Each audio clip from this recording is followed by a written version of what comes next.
తస్య తైరవవద్యుద్ధమతి ప్రబలదండిన న్యూనైరపి సదైర్యుక్తే కోలా విధ్వంసి నిర్భిర్జితః.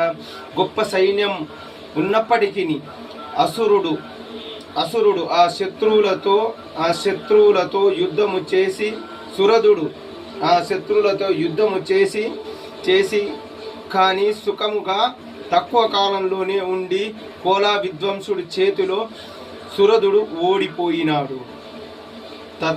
తతస్వపురమాయాతు నిజదేశాదిగో భవత్ ఆక్రాంతస్వ మహాభాగస్తైస్తబలా ప్రబలాదిరి.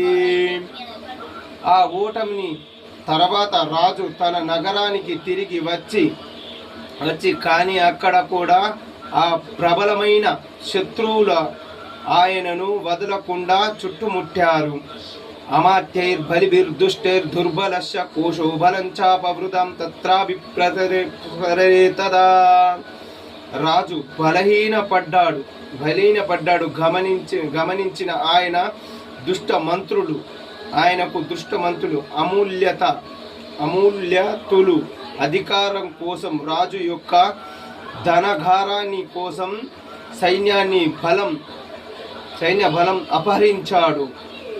తతో మృగయా వ్యాజేన వృధస్సామ్య సభూపతి ఏకాకి భయమారుభ్య జగామ గహనం వనం.